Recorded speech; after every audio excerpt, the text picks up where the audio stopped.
Most genres have several franchises that vie to be best in class, but with snowboarding games, there is one indisputable king, SSX. Saturation caused players to turn the cold shoulder to extreme sports games last console generation, but now, 5 years since its last release, can SSX thaw that sentiment for its high-def debut.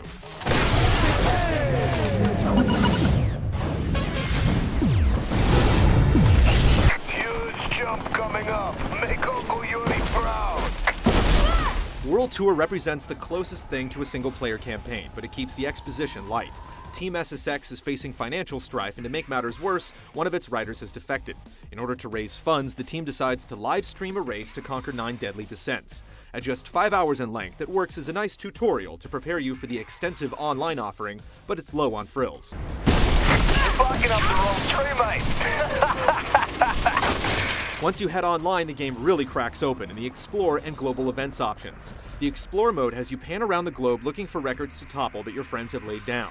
Jumping from one event to the next is seamless and quick, and once you establish a time, your ghost will remain there for your friends to compete against. If you have several friends online at a time, it's like playing whack-a-mole trying to keep your spots on the leaderboards.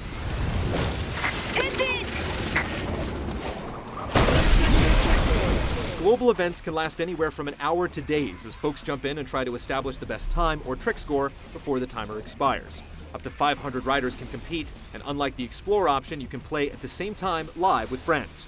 There's just no real start or finish line. You can wait in the helicopter and drop in together, but there's still something lost without the option of standalone events. That said, the ability to compete in multiple global events at a time and jump around at will while leaving your ghost behind makes it very flexible and addicting. No one's going to miss sitting around in a lobby waiting for an event to start.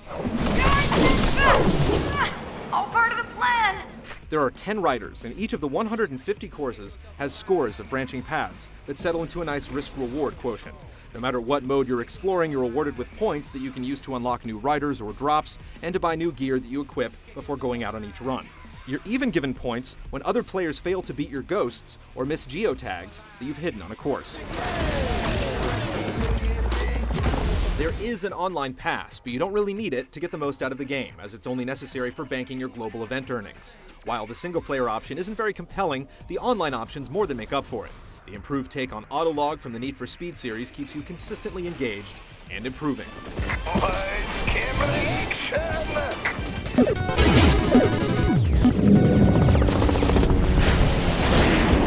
This is what it's all about, mate, eh? Having some fun. Anyone who has played prior SSX games will be able to jump right in and play well. There's even the option to use the old-school control scheme in lieu of the new dual-stick setup. It utilizes the same formula as well. Landing tricks give you boost, which gives you the speed to pull off even better maneuvers that build even more boost.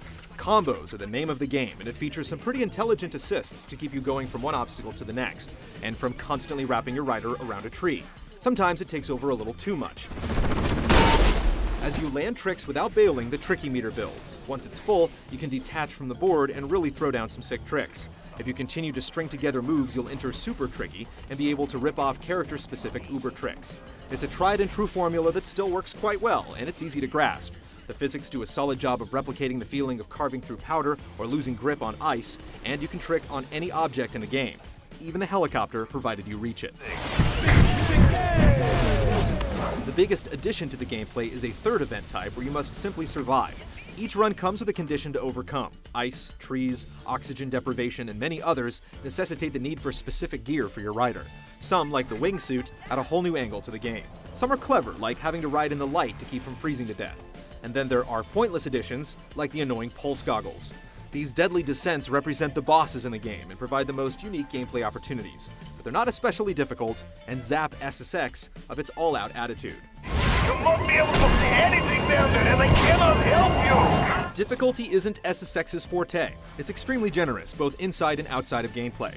Riders level up with use, and unlocking new slots for armor, suits, boards, and gear is a little too generous. In the campaign, you rarely have to finish first to proceed, and you're rewarded with so many points throughout the various modes that you run out of relevant things to spend them on. You have a rewind feature you can use several times in each event should you make a mistake. There are one-time use mods to boost stats, and minus the races that will introduce you to slow restart times, there's not much resistance. It's just another convenient excuse to play online. Riding up here is one of the worst ideas in the long, sad history of bad ideas. You're gonna be riding over, under, through, and on top of some seriously tricky and wicked things. With games like SSX, engine performance is essential, and it holds up its end of the bargain here. No matter what's happening on screen or how high you soar, it never buckles. When you're really laying on the boost, it has a fantastic sense of speed. Featuring a clean look, it's low on bells and whistles and doesn't really have a style to it. And pulling back on the angle helps you play better, but doesn't do the graphical detail any favors. Trick animations are incredible, however, and the fantasy courses spread across the 9 different mountain ranges manage to keep things varied. What exists of the story is told via ridiculous comic-inspired interludes and brief cinemas that do little to motivate. My board and my suit have been specifically engineered to take all the knocks the toughest line of the Rockies can throw my way. The audio is completely interactive as songs build and cascade with the action, and Run DMC returns to lend their patented sample. The 30-plus licensed tracks are appropriate to the vibe of the game and feature some great up-and-coming artists. SSX doesn't feature an especially impressive presentation, but it's scaled to facilitate silky smooth play. No snowboard trip around the world would be complete without a stop in Antarctica.